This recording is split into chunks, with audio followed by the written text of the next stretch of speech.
A lot going on today, a lot of events going on around South Florida as we come on the air today. None with as much state and national attention as on South Miami Beach.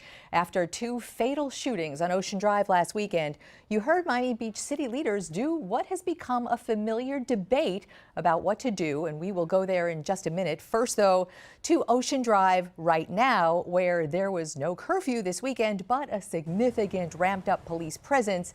And Trent Kelly is right there for us. Trent, good morning. Good morning there, Glenn. While that full weekend curfew that you just mentioned was ultimately voted down by the city commission here, they did end up passing a more limited curfew, applying only to liquor store sales in the entertainment district. That measure, as we all know, now being battled in court. But when it comes to curbing the chaos out here, it seems as though the thing making the biggest difference so far is that surge in FHP troopers as ordered by the governor late last week. A show of force on South Beach. Troopers checking IDs and trunks in an effort to keep the peace. The new DUI checkpoint near 5th and Ocean, operated by the Florida Highway Patrol. At least one man put in handcuffs Friday night as officials attempted to curb any additional spring break chaos. The extra enforcement coming after a deadly weekend in the entertainment district last week. First, a man was shot and killed along Ocean Drive on St. Patrick's Day. One man detained in that case. Then a second person also shot to death more than 24 hours later. Police arresting the alleged gunman just a few blocks away. And ever since that new checkpoint was established on Friday night, no additional shootings have been reported here in the entertainment district. At this point, though, it remains to be seen exactly how long those FHP troopers will be stationed here. State officials saying earlier in the week they are prepared to stay as long as they're needed. Reporting live from South Beach, I'm Trent Kelly. Glenna, back over to you. Trent, thank you so much. You know, this week in a heated emergency meeting, the split on the Miami Beach Commission was obvious in a 4-3 vote to forego that curfew Trent talked about this weekend. But as he said, they put in a curfew on package stores and liquor sales. That move prompted that lawsuit, and even the police chief said it probably would not make a difference. Those two separate shootings, fatal, hours and blocks apart last week, added another level of horror to the annual anger and frustration of what they call spring break on South Beach. And much of that anger comes from those who see and feel a racial component to the response. So just think about it. If they block off Ocean Drive from 5th to 12th, and they put all these young people in this drug-infested area with nothing to do. And mind you, I've given them plans after plans after plans of how to organize spring break and Memorial Day weekend. It goes in one ear, out the other. You could buy anything on Ocean Drive, any day of the week. It doesn't have to be spring break. Prostitution is on Ocean Drive. Drugs are on Ocean Drive. Okay, yes, and they all know it. They want to turn it into Disneyland, but don't blame us. Please don't. Don't blame us, because we don't have nothing to do with it. This week, one of the commissioners who broached more unusual and provocative ideas like metal detectors and making Ocean Drive a closed and ticketed venue, he is here with us this morning. Ricky Arriola has been a beach commissioner for 8 years and an equal number of spring break season mayhem. Ricky, it is great to see you, and thank you for being with us today. Thanks for having me on this morning, Glenn. Nice to see you. Thanks. So this is as complicated, really, as it is entrenched because of all the stakeholders involved. You have obviously the spring break, legitimate spring break visitors and tourists, and you have the businesses who rely on them. You have the people who take advantage of them, troublemakers, criminals who come to take advantage of the crowds. You have residents who are tired and sick of that crime. You have investors looking for development opportunities. Have I missed anyone? How complicated is this? Yeah, well, that's a pretty thorough list. It is complicated, and it is getting frustrating because it's year after year the same nonsense and tragedies that we face as a community. And you know, we're meeting tomorrow to have a very serious discussion on what further steps we can take to just end this once and for all. The commission's meeting tomorrow? Who is that? What meeting? Yeah, we have a commission meeting tomorrow. It was a regularly scheduled commission meeting, but at the top of the agenda will be spring break and actions taken, what's worked and what hasn't worked. So context is always important. History is repeating itself right now. So it's important to take kind of a look back, and you're a longtime beach guy.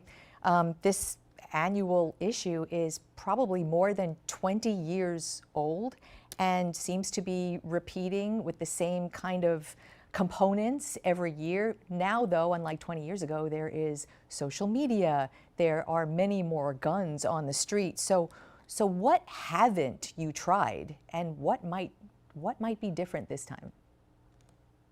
I think one of the things we're going to be talking about tomorrow, we talked about it last week at our emergency meeting, is taking the area that we know to typically be problematic. Let's call it Ocean Drive, and it's not necessarily just Ocean Drive, but predominantly Ocean Drive because of the geography. There's a park, there's a beach walk, there's a street. It's iconic. A lot of people like to congregate there. Lots of outdoor cafes. So that tends to be the central hub where people congregate. And so the question will be, what can we do to make that area safer so that we don't have any more of these tragedies? So what is the reaction to ideas like gating Ocean Drive and making it an actual event? And right now, this weekend, you have kind of an apples to apples comparison right across the bay. Ultra Music Fest is that. Certainly there were arrests and some issues there, but no shootings and no deaths there. It is a ticketed venue. It is a price tag for admittance. There are magnetometers. There are bag checks. Is that a fair comparison? Personally, I do think is a fair comparison. I, for one, several years ago in 2019, when the Ultra contract was up with the city of Miami Beach, with the city of Miami, I was one of the few commissioners to propose actually bringing it to Miami Beach because not only does it bring a lot of revenue, but also it's something that can be done safely. It's a great example of a public park, so not unlike Loomis Park on Miami Beach, that there's an event, Ultra Music Fest, that is a ticketed event. It's gated.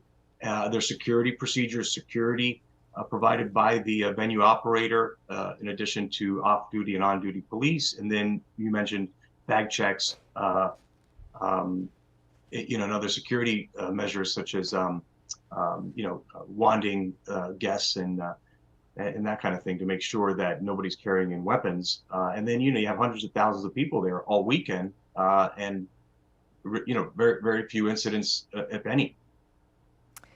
I don't know if you were able to hear at the beginning of our segment together, we had a little clip of sound from a couple of people, a business owner, a black business owner on the beach, and Luther Campbell, who is a very powerful voice in this community, a hip hop icon, a football coach now, but a free speech defender. If you weren't able to hear what he said at the beginning, you've heard from him through the years because he is laser focused on trying to find a solution to this. And he essentially is reaming government officials for not listening, to turning a deaf ear to his proposals to embrace spring break and organize it and program for it instead of making it a free-for-all. I wonder if you would react to his comments and his perceptions. Yeah, well, first of all, someone who is a big fan of Uncle Luke, Luke Campbell, and have been for, I guess, going on 40 years now. I hear him, and I'm sympathetic and empathetic to what he's saying. Out of fairness, he hasn't proposed anything to us in a number of years. I would love to take him up on his offer if he wants to propose something for next year. But a ticketed event, programming, something I've been championing for the 8 years I've been on commission. Something sensible that is going to be safe, bring good crowds, would be something I think this commission is open to. We have been programming, so let me just start with that. I mean, right now we've got a major activation going on Miami Beach with a major fitness operator, and 2 weeks ago we had the Food and Wine Festival, we had the Winter Party, so we are programming. So the question is, can we do something, particularly this third week of March, which has historically been our most troubling week in terms of the crowds, the behavior. And I think that's something we're going to be very seriously looking at tomorrow and in the coming months, to do something that is safe, attractive to the spring break crowd, consistent with the Miami Beach brand. And I think we're going to be successful doing that. I want to pick apart a couple of words that you just used, if I may, respectfully. You Please. talked Yeah. about programming. You mentioned a couple of programs. You mentioned bringing good crowds. The programming on the beach now, as wonderful as it is, and bringing good crowds, along with the mayor who said he does not want this spring break on the beach. Are you trying to change the crowd of people coming to the beach for spring break? We're trying to change the behavior, right? So people who bring guns and violence, not welcome on Miami Beach. People who want to come have fun are absolutely welcome to come here anytime they want. And do you have the stats where you can acknowledge that the troublemakers are not spring break legitimate, I'll use the word legitimate, spring break visitors? There are plenty of visitors who come legitimately on their spring breaks. The troublemakers in the crowd, we've seen arrest reports, are young adults, not spring breakers. They come from around the state, and they come from across the bay. And in particular, last weekend, several of them brought guns. Is there an issue with not spring break at all, but those who would take advantage of it? Yeah, it seems to me, seems to our police department, that embedded in the actual spring breakers, kids that are here on college on their spring break, embedded in that are troublemakers who come to either prey on them, whether it's to sell drugs, to take advantage of them, to basically embed themselves in what is, a very typically, peaceful, law-abiding crowd, and embed themselves and create chaos and violence. That's what we need to weed out. Yeah. Ricky Arriola, we will be watching that meeting with you, and I know everybody is very anxious to see something really good finally come from this on South Beach. So appreciate your time with us this morning. Thanks so much. Thanks for having me, Glenna.